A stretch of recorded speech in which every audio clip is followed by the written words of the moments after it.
After celebrating 70 years of official ties in 2021, it's on with the work ahead for China and Pakistan in 2022. What cooperation is taking place and what do the two countries hope to achieve? And 2022 brings the excitement of the Beijing Winter Olympic Games, where the eccentric and enduring sport of curling will play a big part. What sweeping drama can we expect from the competition? Welcome to The Point, an opinion show coming to you from Beijing. I'm Li Xin.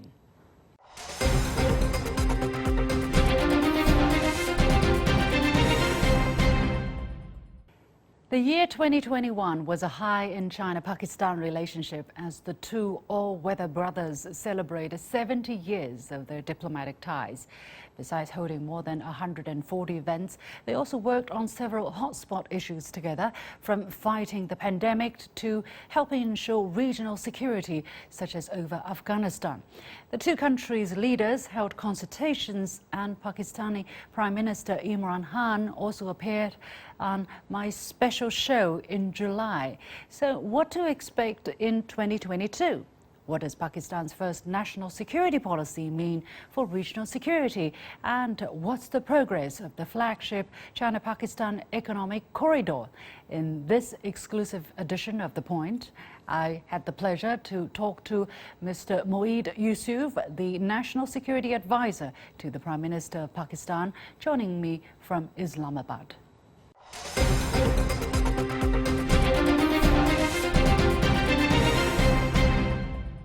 Mr. Yusuf, thank you very much for joining us. China and Pakistan are all-weather strategic cooperative partners. How does this bilateral cooperation work for regional security? Thank you. You see, there are very few relationships where two countries can trust each other as much as Pakistan and China do. And that's because of our relationship for the past 75 years, but also because our strategic interests have always aligned. And at this point, with the China-Pakistan Economic Corridor entering its second phase, which is really the game changer, if you will, where you've got industrialization coming, where you've got rail connectivity that was built in the first phase, now giving access to China to the world through Pakistan and benefiting Pakistan's local economies. Regional peace at the end of the day is going to be built around economics. And to my mind, we've talked about Pakistan's national security policy. What is the moniker? The moniker is economic security equals national security. And that's essentially how Pakistan is approaching the world, but specifically the Pakistan-China relationship, because it is our strongest relationship. It has gone from strength to strength, and we remain fully committed to it. Is that why your country has announced its first ever national security policy in January, and it puts economic security at its core? Yeah, absolutely. January is just because that's the time we completed it. In fact, we were a bit delayed on it. But economic security, because a country like Pakistan, 220 million people, our basic problem throughout has been one of financial solvency. Our national resource pie, the economic pie that has to be redistributed for human welfare, to lift people out of poverty, and for our defense and military security, which remains critical for Pakistan given the neighborhood we live in. We've got India on the one hand, an aggressor, a hegemon that's created problems for all neighbors. And then we've got a perennially unstable Afghanistan for the past 4 decades. So we require hard security, but more than anything else, we want to have money to get money to human welfare and get people out of poverty, just like China did. And for that, economic security is absolutely critical, and China is a non-negotiable partner in that endeavor. Let's talk about the economic collaboration between the two sides. We know that a terrorist attack on a bus in Dasu in Pakistan last year killed 13 people, including 9 Chinese. So the Chinese people pay a lot of attention to the progress of the investigation, what is happening in bringing the perpetrators to justice, and what is being done to prevent further attacks in the future. And how can the Chinese community in Pakistan feel assured that they are safe? Any life lost is a tragedy. And for a country that's talking about economic security, investment, business, we understand that unless there is peace in Pakistan, there is stability in Pakistan, there is people feel secure, you won't get that kind of business activity and investment and economic growth. So for us, it is again an imperative that we ensure that everybody, Pakistani and any foreigner in Pakistan, is safe. Let me say that what Pakistan has done to ensure the security of our Chinese friends is unprecedented. I don't think you can find any country that first raises dedicated divisions of security personnel to protect Chinese working on CPEC projects. The security is never foolproof, you know that. But everything and anything Pakistan can do, we have done, and I guarantee you, you won't find any parallel in the world where a state goes to this extent to protect citizens of one particular country. Also, let me say that we have to keep in mind that as the Pakistan-China relationship grows, as CPEC grows further, there are many who don't like it. There are countries in our region, there are countries who are far away, who are competing with us, who don't want to see a positive Pakistan-China relationship, and they will do anything and everything to try and sabotage CPEC and this partnership. So it is critical that Pakistan and China don't allow our positivity to be derailed because of one incident here or there.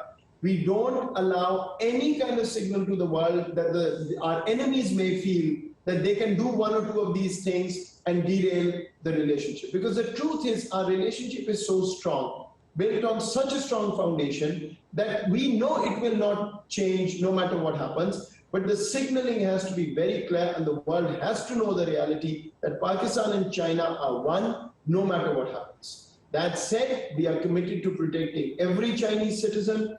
And in terms of the attack that you mentioned, it is the topmost priority. The Pakistani Prime Minister himself is overseeing progress on the prosecutions. It is moving. We're also compensating the victims. We're honoring them in different ways. So while it is tragic, I must assure you that this is our priority, and we must also understand that one incident should not ever be seen as a marker of a problem in the relationship. This relationship is too deep and too strong for that. Now, you mentioned the China-Pakistan Economic Corridor, CPEC, which is a flagship economic cooperation project under the Belt and Road, is expected to enter phase 2 to broaden its scope. China and Pakistan have shown willingness to extend it to possibly include Afghanistan. I understand recently trade consignments destined for Afghanistan were cleared from Gwadar port. So what will be the new dimension, and how can it boost regional development if Afghanistan could be included in it? You see, there are two things here. First of all, connectivity was missing. Energy connectivity and road infrastructure, that's what China and Pakistan have worked together to create in the first phase of CPEC. Now comes the real part of CPEC, which is industrialization in Pakistan's special economic zones, local economies, the Gwadar port becoming a real hub for China, Pakistan, and the rest of the world as connectivity between Pakistan and China, for China with the rest of the world, and for Pakistan up into Afghanistan and Central Asia. Look, unless Afghanistan is stable, this region is not going to be stable. The immediate neighbors suffer the most because of instability in Afghanistan. So CPEC extending there, Pakistan and China jointly working for Afghanistan, China investing in Pakistan, and if there's requirement of logistic support, requirement of connectivity, requirement of labor, Pakistan can fill that space. So we have natural congruence when it comes to Afghanistan. But I will also tell you, we have to be mindful. I don't see much of the world coming and doing the right thing in Afghanistan by opening up and supporting proactively. Pakistan and China have to work together, take it upon themselves to ensure whatever we can do in Afghanistan commercially or in terms of assistance, we work together and ensure that Afghans get the kind of facilities they require, and in the process make Afghanistan a prosperous country. That very much has to be part of the regional development vision and CPEC, I would say. Of course, under the condition that Afghanistan and its leadership and its people want this project, right? That they are actively participating in it, they are being consulted, and they can sharing the benefits. But the CPEC is, however, facing some criticism, as always, and there are reports of protests. Some media say the project was a strategic failure that undermined local people's livelihoods and the environment. Is the criticism justified at all from your observation? Whenever there is success, you will find those who don't see it as such. Whether they have vested interests, whether they want a greater stake, whether they think that this is something that doesn't benefit them. Mind you, what you may see as protests or media reporting, as I told you, many external elements don't want to see this relationship blossom. So I think we've got to focus on what we want to do. We've got to focus on our goals. We have to make sure it's inclusive, and we are doing everything we can. That is in Pakistan's interest, that is in China's interest. But then there is some noise that is created just to undermine our efforts, and we've got to ignore that. We have seen reports of Afghanistan's economy plummeting and people facing acute scarcity of food and other essentials. UN Secretary General Antonio Guterres calling it freezing temperatures plus frozen assets, of course. And he calls it a lethal combination for the people of Afghanistan. We know the frozen assets refers to assets frozen by the US government, which belong to Afghanistan. So what can China, Pakistan, and other neighboring countries do to really help them tide over this severe winter? It's just an absolute tragedy. And it also shows you the callousness of the international community. Pakistan's position is exactly the same as China and the world. All of those conversations are legitimate, must happen, concerns must be raised, but not at the cost of letting the average Afghans go through a bitter winter without food and without shelter. That's simply inhumane. That's why Pakistan has championed this cause around the world. We've held multiple meetings at different fora. We also hosted the OIC summit specifically for this reason. And we very much hope that Pakistan and China again can be partners in doing whatever we can to galvanize the sentiment and to support directly, as much as possible. Of course, Pakistan does not have the kind of resources that China does, but whatever we can do, we are doing. We've created a land and air bridge for humanitarian assistance to go through our territory. We've allowed international organizations to come in and set up shop in Pakistan to support Afghanistan. But frankly, the banking sectors are not working. Liquidity is a big problem. And those have to be resolved through an international consensus to allow the average Afghan to get at least the basic necessities that would allow them to live a life with dignity. Although China and Pakistan enjoy a 7-decade-long friendship and iron brotherhood, as we like to keep it that way, some foreign media have said that the two neighbors have yet to sign a formal alliance treaty, which shows a mutual trust deficit. China doesn't enter into alliance with anybody, but how do you look at this kind of skepticism? I think you answered the question. I mean, these papers have to be signed often when there is a trust deficit.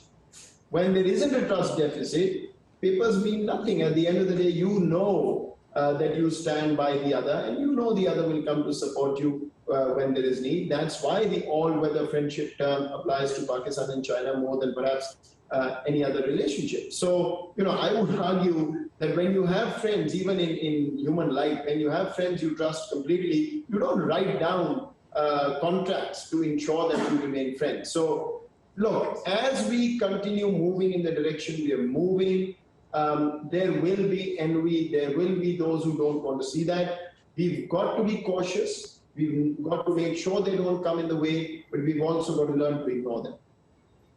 The Chinese love this kind of mentality because for us, if you trust someone, you trust them wholeheartedly. If you needed something to try to put that into writing, that means something is missing. You don't trust each other that much. So that's a similar mentality. But anyway, my final question. Prime Minister Imran Khan will attend the opening ceremony of the Beijing 2022 Winter Olympic Games. What message does this visit send? Very much looking forward to it. He's very much looking forward to meeting President Xi. The message is very simple. Pakistan and China are the kind of brothers and friends that we talk about. These are not just words. And this visit will give another opportunity to see how we scale up further in terms of where we go as partners without threatening any other country, any other system, or any other conversation. That's what we've been saying to the entire world. Pakistan-China relationship, others are welcome to take advantage. If there is investment going in, anybody can come. That's the openness that we show as the two partners that we are. We're not threatening anybody, but our relationship as it moves forward will continue going from strength to strength.